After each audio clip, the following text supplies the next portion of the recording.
Magandang araw at magandang buhay, lalong-lalo na sa ating mga minamahal na mga senior citizens. Sa araw na ito mga lolo at lola ay may dala-dala naman akong magandang balita. Dahil sa July 23, 2025 ay may magaganap na payout para sa ating mga qualified senior citizens na pensioners sa Social Pension for Indigent Pensioners. At sa araw na ito, malalaman mo ang mga lugar kung saan may magaganap na payout. Anong oras nga ba magaganap ang payout at saan ang payout venue? Kasali na rin na inyong malalaman ang mga requirements at dagdag palala para po sa lahat ng ating mga senior citizens. Kaya naman alam ko excited na kayo na makuha at malaman ang mga detalye patungkol sa balitang ito. Kaya naman hayaan nyo akong ibigay ang lahat ng mga kinakailangan ng mga impormasyon at makakaasa kayo na totoo at tunay po ang aking ibinibigay na mga balita sa inyo. Marami kasi nagsasabing hindi yan totoo, pero may resibo ako para ipakita po sa inyo. Attention sa lahat ng ating mga senior citizens. Social Pension for Indigent Pensioners Payout Schedule July 23, 2025. Alamin natin ang buong detalye sa balitang ito. Inaanyayahan kita na tapusin mo ang video na ito hanggang sa dulo nang sa gayon makuha mo ang punto ng video kong ito. At kung gusto mo ang ganitong content na pinag-uusapan at palaging ina-update ang ating mga senior citizens sa kanilang pension, sa kanilang payout at iba pang bagay, ay isubscribe mo na ang aking YouTube channel. At kung gusto mo na manatiling updated sa mga videos na i-upload ko pa dito sa aking YouTube channel, ay nako, huwag kang magdalawang isip na i-bell notification mo na. At ngayon, hindi na natin papatagalin pa na pag-uusapan ang bagay na ito. Tayo na at halina't ating tuklasin ang magandang balita. Ang una sa ating listahan ay ang Barangay Wangan sa Davao City. Ito po ang patunay sa post po nila sa kanilang page. Sabi dito, may magaganap po na payout sa July 23, 2025 at pumunta po kayo sa Barangay Wangan Gymnasium. May nagtatanong sa akin, sir, meron na bang payout sa Cagayan? Ito po ang isa sa mga lugar at barangay na mag-payout sa barangay, sa Cagayan. Sa barangay Sampaguita, Sulana, Cagayan. Ito po ang schedule ninyo. Sa July 23, 2025, umaga po ang payout ninyo sa Barangay Sentro Southeast, sa Barangay Hall magaganap, 7:30 ng umaga magsisimula. Sa Barangay Sentro Northwest, sa Barangay Gymnasium, alas 10 ng umaga po magaganap ang inyo pong payout. Sa Barangay Inayangan, may payout po na magaganap sa Iyangan Gymnasium sa July 23, 2025. Ngayon naman ay pupunta tayo sa munisipalidad ng Catarman sa probinsya ng Camigen. Dahil sa July 23, 2025 ay may magaganap po na payout sa inyong mga barangay. At ito po ang patunay sa aking sinasabi. Sabi dito, sa Barangay Katibak, ang payout venue po ninyo ay sa Barangay Covered Court mula alas 8 ng umaga hanggang alas 12 ng tanghali. Sa Barangay Bura, sa Barangay Covered Court pa rin, alas 8 ng umaga hanggang alas 12 ng tanghali. Sa Barangay Bunbon, sa Bunbon Chapel, alas 8 ng umaga hanggang alas 12 ng tanghali. Sa Barangay Panghiawan, ang payout venue po ninyo ay magaganap sa Barangay Covered Court mula alaunang ng hapon hanggang alas 5 po ng hapon ang inyo pong payout. Sa Barangay Lawigan, sa Barangay Covered Court pa rin, alauna hanggang alas 5 ng hapon po ang inyo pong payout.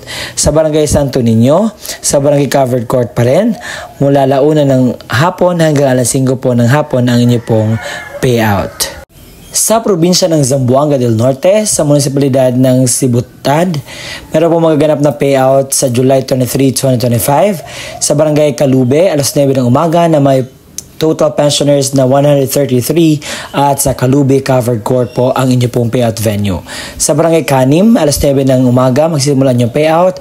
Sa Kanim Covered Court na may 146 na pensioners. Sa Barangay Libay, alas 9 po ng umaga ang inyong payout na may 216 na pensioners. Sa Libay Covered Court magaganap ang inyong pong payout.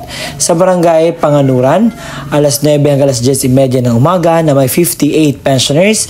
Sa Panganuran Covered Court po ang inyong pong payout. Sa Barangay Sawang, alas 9 ng umaga po ang inyong payout na may 212 pensioners. Sa Sawang Covered Court ang inyong pong payout venue. Sa Barangay Sinipay, alas 10:30 hanggang 1 ng hapon na may 76 pensioners sa Sinipay Multipurpose Hall. Sa Barangay Magsaysay, alas 9 ng umaga na may 155 pensioners. Sa Magsaysay Covered Court po ang inyong payout venue. Sa Barangay Magsaysay, sa Magsaysay Covered Court po ang yung payout venue na may 155 pensioners. Sa Barangay Sipalok, alas 9 ng umaga na may 157 pensioners. Sa Sipalok Covered Court, magaganap po ang inyong pong payout. Ang sunod sa ating listahan ay ang Payao, Zamboanga, Sibugay. Dahil sa July 23, 2025 ay meron pong magaganap na payout sa social pension for indigent senior citizens payout. At ito po ang patunay sa akin pong sinasabing payout po sa inyo pong barangay. Ito po ay magaganap sa alas 8 ng umaga at doon po magaganap sa Municipal Gym, Payao, Zamboanga, Sibugay. Sa Davao City, sa Barangay Mintal, sa July 23, 2025 ay meron pong magaganap na payout sa social pension for indigent senior citizens. At ang payout po ay magaganap sa Mintal Gymnasium mula sa alas 8 ng umaga hanggang sa alas 12 po ng tanghali. Nanatiling sa Davao City pa rin, sa Tugbuk, Biao, Gianga. Sa July 23, 2025, ang inyong pong payout magaganap sa alas 8 ng umaga hanggang alas 11:30 ng umaga sa Purok 2 Coston Gymnasium. Ngayon naman ay pupunta tayo sa probinsya ng Bohol sa munisipalidad ng Calape. Sa July 23, 2025, sa Magtungtong Barangay Hall Activity Purpose Center, ang inyong pong payout sa alas 8:30 hanggang alas 10 ng umaga. Ito po ang mga barangay na magpipayout.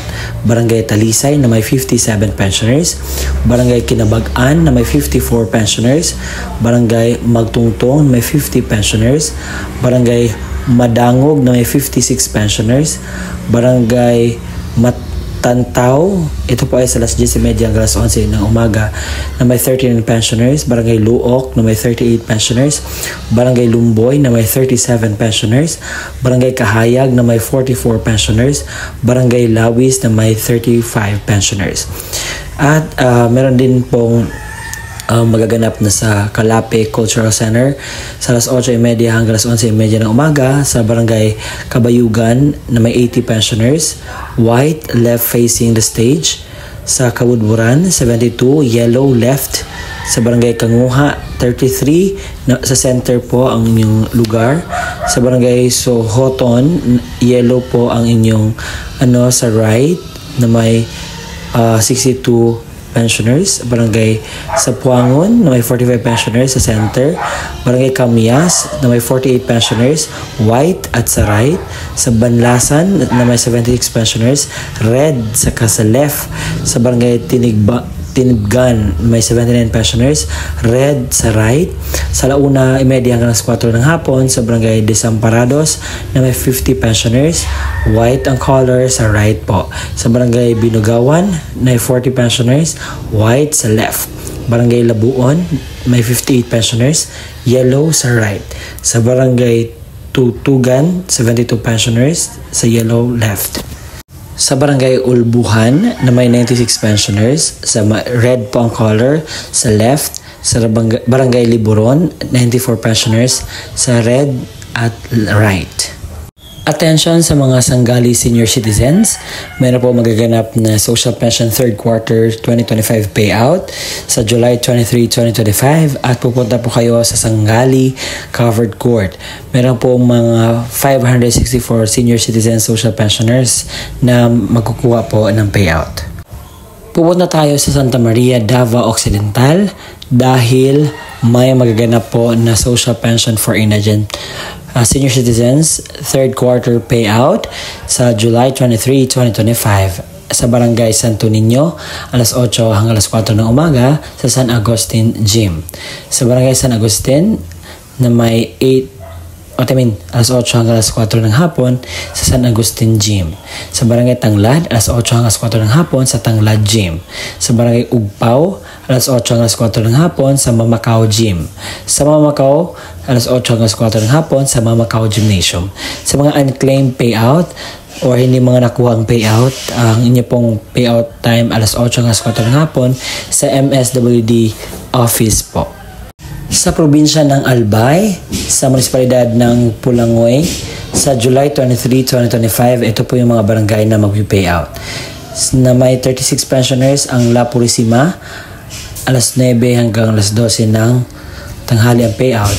Na may 45 pensioners po ang Santa Teresita, Magpanambo na may 55 pensioners, Salvacion may 59 pensioners, Centro Oriental or Centro Or na may 114 pensioners, sa Barangay Agos na may 61 pensioners, Barangay Matakon na may 82 pensioners, Barangay San Roque na may 72 pensioners, Barangay Kotnugan na may 62 pensioners, Barangay Mendez na may 39 pensioners, Barangay Santicon na may 82 pensioners, Barangay Apad na may 82 pensioners, Barangay Lanigay na may 109 pensioners, Barangay Sugkad na may 73 pensioners, at Barangay Basud na may 83 pensioners.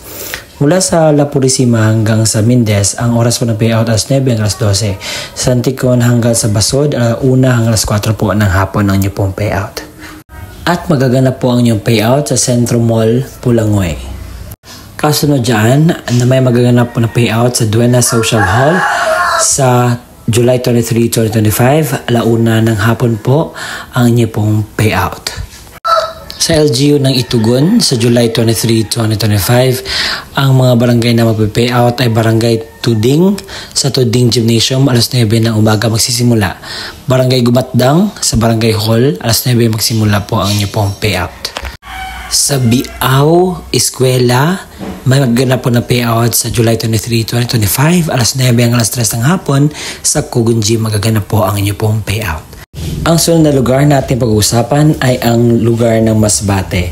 Dahil sa July 23, 2025, meron po magaganap na payout sa Poblacion Municipal Plaza po ang payout venue. Sa sentro, Barangay Sentro alas 9 hanggang alas 11 ng umaga na may 66 pensioners. Barangay San Jose, alas 9 hanggang alas 11 ng umaga, halos din lahat po alas 9 hanggang alas 11 ng umaga na may 66 pensioners. Barangay Madao na may 63 pensioners. Barangay Simawa na may 68 pensioners, Barangay Bonifacio na may 99 pensioners, Barangay Libertad na may 120 pensioners, Barangay San Vicente na may 52 pensioners, Barangay San Ramon na may 90 pensioners, Barangay Armenia na may 182 pensioners, Barangay Marcelia na may 133 pensioners, Barangay Dapdap na may 122 pensioners, Barangay Mabuhay na may 68 pensioners, at Barangay del Rosario na may 63 pensioners. Ang panghuli sa ating listahan na may magaganap na social pension payout ay ang lungsod ng Quezon sa unang distrito. Sa July 23, 2025, ito po ang mga barangay na magpi-payout sa lugar na ito. Sa Barangay Bungad na may 130 pensioners, Barangay Nayong Kanluran na may 14 pensioners, Barangay Paltok na may 152 pensioners, Philam, isa lamang po ang kanilang pensioners, Barangay Santa Cruz na may 12 pensioners, Barangay Veterans Village na may 32 pensioners, Barangay West Triangle na may 2 pensioners, Barangay Damayan na may 148 pensioners, Barangay Del Monte na may 139 pensioners, Barangay Mariblo na may 28 pensioners, Barangay Masabong na may 139 pensioners, Barangay Paraiso na may 24 pensioners, Barangay Talayan na may 54 pensioners, Barangay Santo Domingo na may 117 pensioners, at total of 992 pensioners. Sa Masabong Tennis Court po ang inyo pong payout na magaganap. At yun po, naibigay ko na ang kumpletong detalye sa magaganap na payout bukas, July 23, 2025. Nakuha nyo na ang mga lugar, oras at pay at venue na sana'y kumpleto na po ang package na akin ibigay. Sa mga nagsasabing hindi po ito legit, ang aking sinasabi, kayo lang po nagsabing hindi legit kasi meron po akong pruweba at tingnan niyo po sa mismong page nila dahil po nagpo-post po sila or sa inyong barangay na aking na-mention dito dahil pinopost po nito nila para po ma-inform po ang lahat ng mga pensioners sa social pension for indigent pensioners. And kung hindi nyo alam, anong gagawin po ninyo ay pumunta po kayo sa pinakamalapit na barangay sa inyo at alamin kung ano ba ang status ng inyong social pension for indigent pensioners. Nasa gayon ay hindi na kayo magsasabing scam to dahil sinasabi ko po ang katotohanan dito at ayaw ko po magbigay ng sakit ng ulo sa inyo. Ayaw ko pong mag-scam, ayaw ko pong magbigay ng mga haka-haka or gawa-gawa. Ang akin po ay magbibigay ako ng totoo. At sa puntong ito, ibibigay ko na ang kumpletong detalye po para sa inyong requirements na dapat dalhin sa pagkuha po ng inyong social pension payout. Na Xerox ID ng senior citizens na mayroong 3 original na pirma o thumb mark sa katulad ng ID ng senior citizens. Paalala, pananatihing presentable ang mga dokumento. Ilagay sa plastic envelope ng iwasang magusot. Huwag bilutin ang mga papel at siguraduhin pareho ang pirma o thumb mark base sa ID ng senior citizens. Kung authorized representative ng senior citizen o benepisyaryo ang kukuha ng pensyon, isang malinaw na Xerox ID ng senior citizens na mayroong 3 original na pirma o thumb mark sa katulad ng sa ID ng senior citizens. Authorization letter na nagmula sa MSWDO, CSWDO, or OSCA na mayroong original na pirma ni na MSWDO, OSCA, senior citizens at authorized representative. Isang malinaw na Xerox ng government-issued ID, kagaya ng SSS, updated PhilHealth ID, updated Barangay ID, UMID, Voters ID, updated voter certification, updated police clearance, and authorized representative at lagyan ng 3 original na pirma o thumb mark katulad ng ipapakitang ID. Paalala, siguraduhin pareho ang lagda o thumb mark ng senior citizens, benepisyaryo at authorized representative base sa kopya ng government-issued ID na pinisinta. Kompletuhin ang mga hinihinging lagda, thumb marks sa authorization letter, iwasang magusot at huwag bilutin ang mga dokumento. Kung namatay na ang benepisyaryo, isang malinaw na Xerox ID ng pensioners. Warranty letter na nagmula sa MSWDO, CSWDO o OSCA na may pirma ni MSWDO. Xerox ng death certificate ng benepisyaryo na may mayroong serial number. Isang malinaw na Xerox ng government-issued ID, kagaya ng SSS, updated PhilHealth ID, updated Barangay ID, UMID, Voters ID, updated voter certification, updated police clearance ng authorized representative at lagyan ng 3 original na pirma o thumb mark katulad ng ipapakitang ID. Paalala, kompletuhin ang mga hinihinging lagda o thumb mark sa warranty letter, iwasang magusot at huwag bilutin ang mga dokumento. Kung wala ang death certificate, kailangan na certification mula sa MSWDO, CSWDO na nakasaad ng pagpapatunay na ang benepisyaryo ay patay na at kasalukuyang inasikaso ang death certificate. Ito yung mga pwedeng sundin na estratehiya. Ang pagbibigay ng pensyon sa mga benepisyaryo ay per barangay o clustering per barangay upang maiwasan ang pagkakaroon ng maraming pagsasama-samang mga tao. Gawing sunod-sunod ang pila hanay ng mga benepisyaryo base sa numero or payroll number na ibinigay upang maiwasan ang pagkakaroon ng pakiusapan, sangat at lalo higit ay mas mapadali ang daloy ng pagbibigay ng pensyon sa mga benepisyaryo. Pagdalahin ang mga benepisyaryo ng kanyang itim ballpen upang maiwasan ang paghihiram.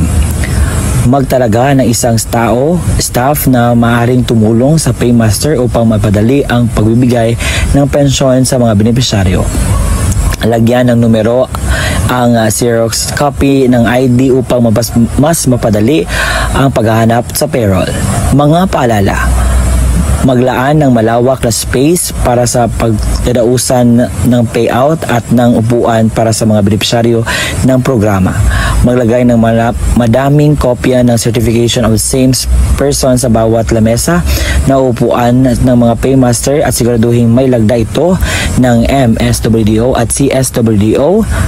I-check ang mga lagda o perma sa mga dokumento kung orihinal o kumpleto. Dagdag paalala, dahil laganap na po ang monkeypox dito sa ating lugar, sa ating bansa, ito po yung dapat nating gawin at bilang advice ko na rin sa inyo. Una, kinakailangan po magsuot tayo ng face mask. At pangalawa, kinakailangan pong mag-social distancing. Pangatlo, kinakailangan po magdala tayo ng sariling alcohol natin na sa gayon ay manatiling safety po. Dahil alam natin na ang mga senior citizens ay medyo kinakailangan ng pag-care at yun po yung mga suggestion ko. At sa pag-payout naman, kinakailangan na mahinahon po. Sumunod naman po sa alituntunin ng payout nang sa gayon ay wala po tayong problema, aberya o ano man pong pwede mangyari. At pumunta naman po kayo sa araw mismo ng inyo pong payout. Huwag po kayo mag-advance na pumunta doon. Dahil po, kung sino yung nakaschedule talaga, yun naman po ang makakuha ng kanilang payout. At kinakailangan kompleto din ang requirements sa pagpunta doon.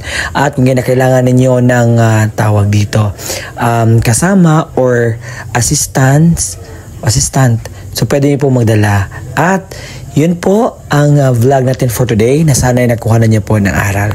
Maraming salamat sa panonood. Bye bye and see you again next time. Muli, ako po si Ruel Mendoza Tanyo.